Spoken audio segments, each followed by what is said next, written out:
بسم اللہ الرحمن الرحیم۔ الصلاۃ والسلام علیکہ یا رسول اللہ وعلی آلکہ و اصحابکہ یا حبیب اللہ۔ فاروق اعظم امت کے نگہبان۔ حکومت اور سلطنت کو بحسن و خوبی اور کامیابی سے چلانے کے لیے ایک حاکم کو جن باتوں اور کاموں کا خیال رکھنا ضروری ہوتا ہے، ان میں سے ایک کام اپنی رعایا کے احوال کی خبرگیری رکھنا ہے۔ کہتے ہیں کہ جس طرح دودھ پلانے والی اپنے بچے کی دیکھ بھال کرتی ہے، یوں ہی بادشاہ کو چاہیے کہ وہ اپنی عوام کی دیکھ بھال کرے۔ خلیفہ ثانی حضرت عمر فاروق رضی اللہ تعالیٰ عنہ کی بے شمار خوبیوں میں سے ایک خوبی یہ بھی تھی کہ آپ جہاں دن کے وقت لوگوں سے ملاقات کر کے ان کے مسائل حل فرماتے، وہیں رات کو رعایا کے معاملات کی دیکھ بھال بھی کیا کرتے تھے، امت محمدیہ کے لیے فکر مند رہتے تھے۔ ایک مرتبہ حضرت عمر فاروق رضی اللہ تعالیٰ عنہ کے زمانے میں قحط پڑا۔ آپ کا زمانہ قحط سے پہلے بھی یہی معمول رہتا تھا کہ آپ لوگوں کو عشاء کی نماز پڑھاتے، پھر گھر میں داخل ہو جاتے اور رات دیر تک نماز پڑھتے رہتے، پھر باہر نکلتے اور راستوں کی طرف آ جاتے اور چکر لگاتے رہتے۔ حضرت عبداللہ بن عمر رضی اللہ تعالیٰ عنہ فرماتے ہیں کہ ایک رات سحر کے وقت میں نے انہیں یہ دعا کرتے سنا: اے اللہ، تو امت محمدیہ کو میری خلافت میں اور میرے سامنے ہلاکت سے دوچار نہ کرنا۔ مسجد میں لوگوں سے پوچھ گچھ۔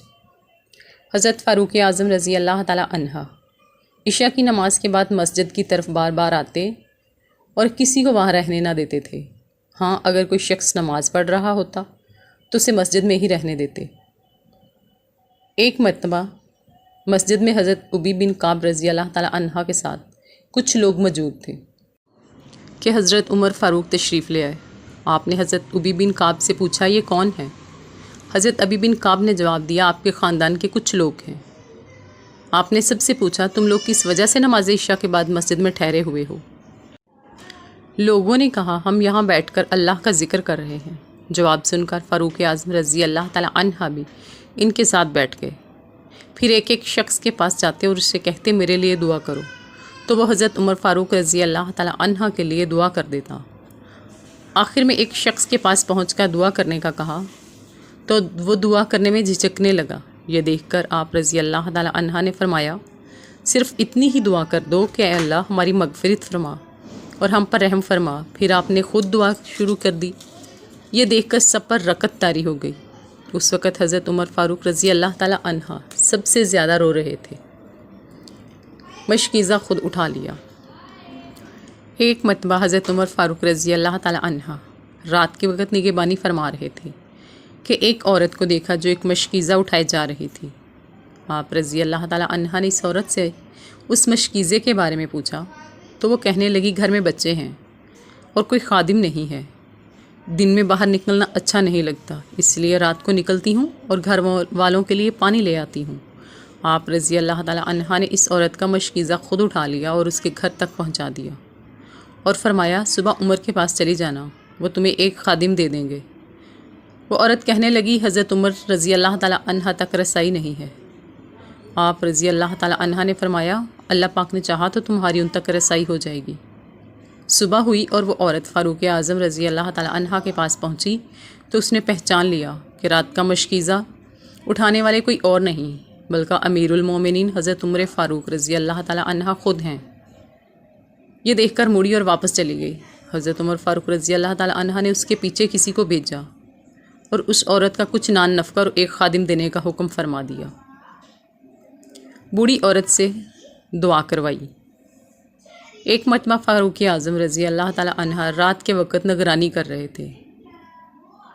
ایک گھر میں چراغ جلتے ہوئے دیکھا۔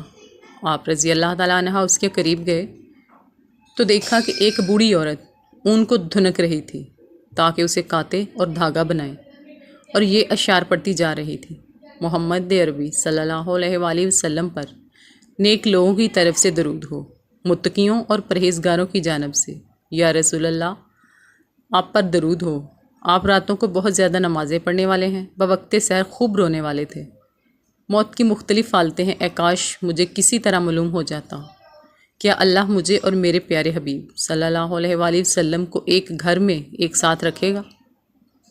حضرت عمر فاروق نے جب یہ اشعار سنے تو وہیں رونے بیٹھ گئے اور رونا شروع کر دیا۔ پھر روتے روتے گھر کا دروازہ کھٹکھٹایا۔ اندر سے پوچھا گیا، کون ہے؟ آپ رضی اللہ تعالیٰ عنہ نے جواب دیا، عمر بن خطاب۔